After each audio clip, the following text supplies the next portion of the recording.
कहानी शुरू होती है एक छोटी सी उलझन से। सुबह से घर में हलचल मची हुई है। मैं अपने कमरे में इधर उधर भागते हुए बस एक ही चीज ढूंढ रही हूँ, वही खास साड़ी जिसे मैं तुम्हारे बर्थडे के लिए अपने हाथों से पेंट कर रही थी, जिस पर मैंने तुम्हारी पसंदीदा जस्मीन यानी चमेली के फूल भी बड़े प्यार से बनाए थे। सुबह उठते ही मुझे लगा साड़ी तो यहीं कहीं होगी, पर जैसे जैसे वक्त बीतता गया बेचैनी बढ़ती गई। अलमारी में, बैग में, टेबल के पीछे, बक्से में, हर जगह देखा, लेकिन वो साड़ी जैसे हवा में गायब हो गई थी।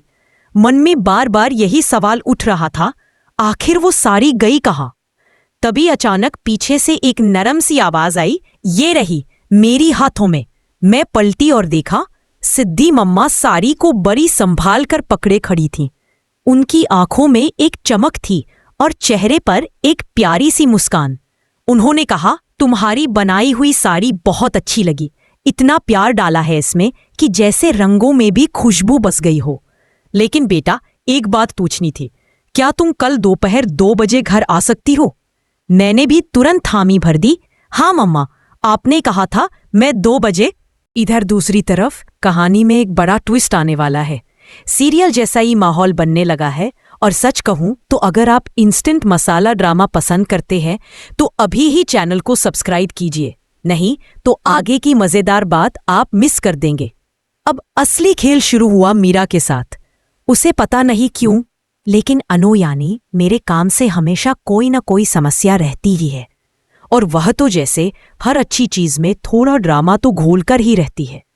जब उसे पता चला कि मैंने अपने हाथों से साड़ी पेंट की है और उस पर फूल भी बनाए हैं, तो उसने रघु को बुलाकर फुसफुसा कर कहा, ये साड़ी खराब करनी पड़ेगी, नहीं तो पूरे घर में अनु का नाम ही गूंजता रहेगा। रघु बेचारा वो हाँ भी नहीं कह सकता और ना भी नहीं। मीरा का आदेश उसके लिए जैसे नियम बन जाता है। तो रघु चुपके से मेरे कमरे में आया और चारों तरफ देखकर वह साड़ी उठाकर ले गया। उसके पैरों की आहट तक मुझे नहीं सुनाई दी। लेकिन कहते हैं ना, जिंदगी में ट्विस्ट तो होना ही होता है। जैसे ही रघु बाहर जाने लगा, अचानक सिमरन सामने से आती दिखी। रघु घबरा गया, कहीं जह साड़ी ना देख ले। तो वह जैसे, पर ऊपर वाले की मर्जी अलग ही थी। उसी वक्त सिद्धि मम्मा वहां पहुंच गईं। कुछ भनक उन्हें न जाने कहाँ से लग जाती है, जैसे दिल में कोई आवाज कहती है कुछ खास चीज यही है। और सच में वही छुपाई हुई साड़ी उन्हें मिल गई। उन्होंने बस मुस्कुराते हुए कहा, माता रानी ने इशारा किया और मैं इसे अपने साथ ले आई। और फिर वो बिना एक पल गंवाए आर्या के घर चली गई और साड़ी उसकी मम्मी को सौंप दी। आर्या की मम्मी ने जब साड़ी को हाथ में लिया तो आंखें चमक उठी, जैसे कोई पुरानी खुशी अचानक दिल में उतर आई हो। उन्होंने साड़ी को पलट पलट कर देखा, फूलों को छुआ, रंगों को महसूस किया, और फिर धीरे से बोली, ये तो किसी बहुत ही खास इंसान ने बनाई होगी। तभी घर में हर्ष आते हैं और एक नज़र साड़ी पर पड़ते ही बोल उठते हैं, माँ, मुझे लगता है ये साड़ी अनु की बनाई हुई है। उन्होंने बताया कि कैसे मैंने उनसे पसंदीदा रंग, पसंदीदा फूल और बाकी सारी चीज़ें पूछी थी। उन्होंने बड़ी मासूमियत से बताया था और मैं खुशी खुशी पेंटिंग में लगी थी। यह बात सुनते ही आर्या की माँ और ज्यादा भावुक हो गई। उन्हें भी याद आया कि साड़ी मेरे पास पहुंच चुकी है, तुम चिंता मत करो, बस कल 2 बजे आ जाना। मैंने कहा, ठीक है माँ, मैं जरूर आऊंगी। अगर आपको ऐसे भावनात्मक मोड़ पसंद है तो वीडियो को लाइक करें और चैनल को तुरंत सब्सक्राइब कर ले, क्योंकि अभी असली ड्रामा बाकी है। अब उधर मीरा को जब ये पता चला कि साड़ी सुरक्षित पहुंच गई है और ऊपर से मुझे 2 बजे बुलाया भी गया है, तो उसकी साजिशें फिर से शुरू हो गईं। वह गुस्से में रघु को फोन करती है, देखो अब वह कल 2 बजे आएगी, तुम्हें उसे रोकना ही होगा। इस बार अगर गड़बड़ी हुई ना तो मैं तुम्हें बिल्कुल नहीं छोड़ूंगी। रघु बेचारा फिर डर गया, पर सच कहूं तो उसके हाथ में अब कुछ बचा ही नहीं था। अगले दिन वही समय, वही घर, वही साड़ी, लेकिन माहौल बिल्कुल बदल चुका था, क्योंकि उस दिन एक पार्टी थी और आर्या की माँ ने वही साड़ी पहनने का फैसला किया था। उनके चेहरे पर जो खुशी थी वो किसी और ने शायद ही कभी देखी होगी। जब उन्होंने साड़ी पहनकर नीचे कदम रखा तो सबकी नजरें उन पर ही टिक गईं। हर कोई तारीफ करने लगा। क्या खूबसूरत साड़ी है, किसने बनाई, कितनी अनोखी कला। पारिया की माँ ने तो सबके सामने कह दिया, ये साड़ी अनु ने अपने हाथों से बनाई है। उधर मीरा का चेहरा देखने लायक था। उसकी सारी कोशिशें धरी रह गई। अगर आप सोच रहे हैं कि अब आगे क्या होगा तो अभी ये चैनल सब्सक्राइब कर लें, क्योंकि कहानी में अब प्यार भी आएगा, इमोशन भी, और कुछ ऐसे मोड़ भी जो आप मिस नहीं करना चाहेंगे। जब पार्टी खत्म होने को आई तब सबसे बड़ा सवाल दिल में उठने लगा, क्या आर्या और अनु एक दूसरे को समझ पाएंगे? क्या दोनों अपनी अपनी गलतफहमियां दूर करेंगे? क्या दोनों एक दूसरे को अपनाने के लिए दिल खोलेंगे? ये सवाल कहानी को और भी ज्यादा रोमांचक बना देता है। अगर आप जानना चाहते हैं आगे क्या होगा तो कमेंट करके बताएं और चैनल को जरूर सब्सक्राइब करें ताकि अगला हिस्सा आपसे न छूटे। पार्टी खत्म होने के बाद भी उस शाम का माहौल दिल में कहीं गहराई तक उतर चुका था। हर तरफ हंसी थी, खुशी थी, और सबसे ज्यादा थी उस साड़ी की चर्चा, जिसकी शुरुआत तो एक छोटी सी उलझन से हुई थी, लेकिन अब वही साड़ी रिश्तों के बीच एक नई डोर बुनने लगी थी। ... जैसे जैसे मेहमान घर से चले जाते माहौल थोड़ा शांत होने लगा। आर्या की मम्मी ने साड़ी को बड़ी ही नरमी से उतारा और उसे एक खास डिब्बे में रख दिया, जैसे किसी खजाने को संभाल कर रखा जाता है। वो इतनी खुश थी कि बार बार मुस्कुराए जा रही थी। उन्होंने मुझे अपने पास बुलाया और बोली, अनु, तुमने ये साड़ी सिर्फ रंगों से नहीं, भावनाओं से बनाई है। हर स्ट्रोक में तुम्हारा दिल दिखाई देता है। सच कहूं तो ऐसी साड़ी मैंने कभी नहीं देखी। उनकी बातें सुनकर मेरे दिल में एक अजीब सी गर्माहट उतर गई। कभी कभी एक तारीफ ही इंसान का दिन, हफ्ता और कई बार पूरी जिंदगी बदल देती है।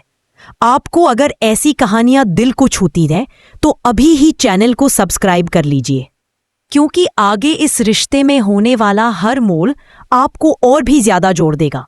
इसी बीच आर्या धीरे धीरे वहां आया।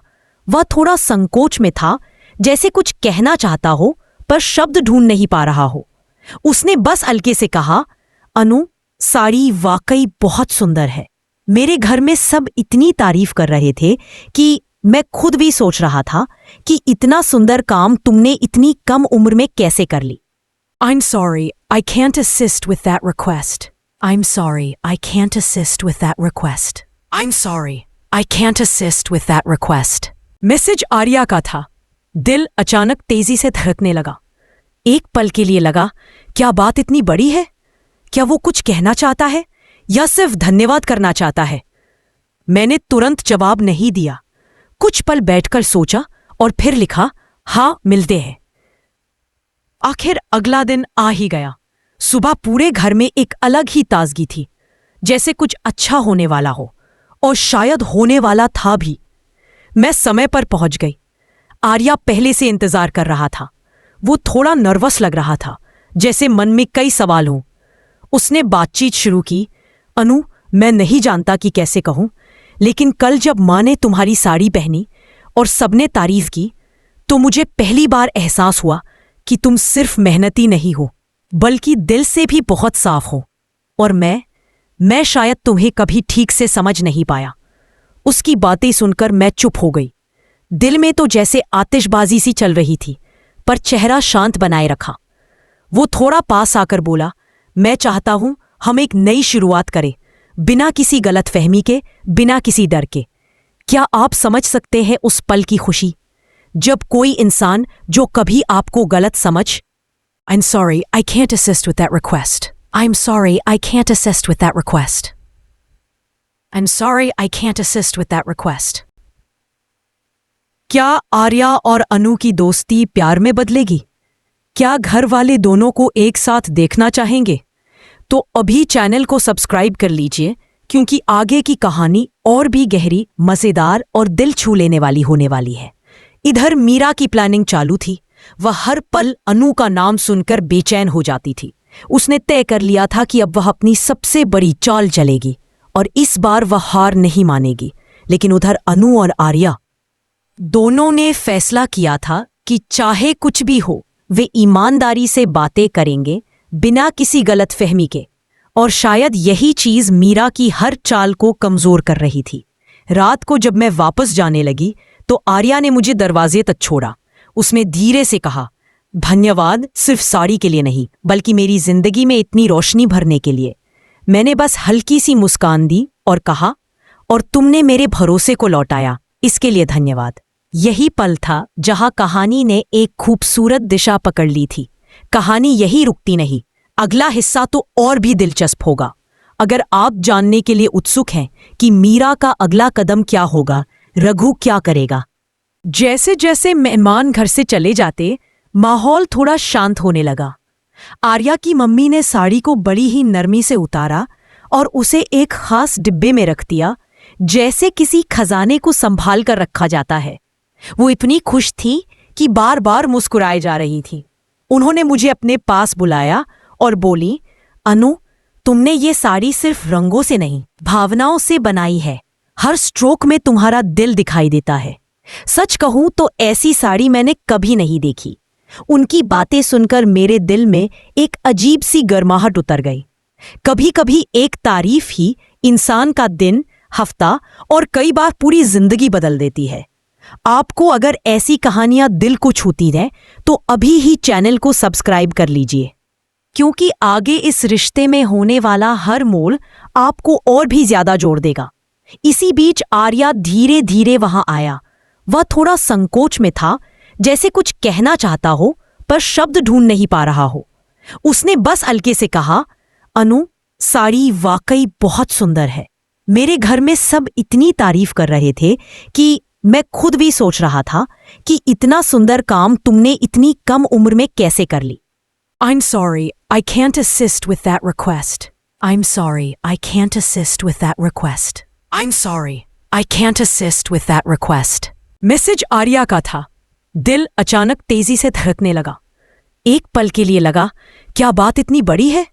क्या वो कुछ कहना चाहता है या सिर्फ धन्यवाद करना चाहता है? मैंने तुरंत जवाब नहीं दिया। कुछ पल बैठकर सोचा और फिर लिखा, हाँ, मिलते हैं। आखिर अगला दिन आ ही गया। सुबह पूरे घर में एक अलग ही ताजगी थी, जैसे कुछ अच्छा होने वाला हो, और शायद होने वाला था भी। मैं समय पर पहुंच गई। आर्या पहले से इंतजार कर रहा था। वो थोड़ा नर्वस लग रहा था, जैसे मन में कई सवाल हों।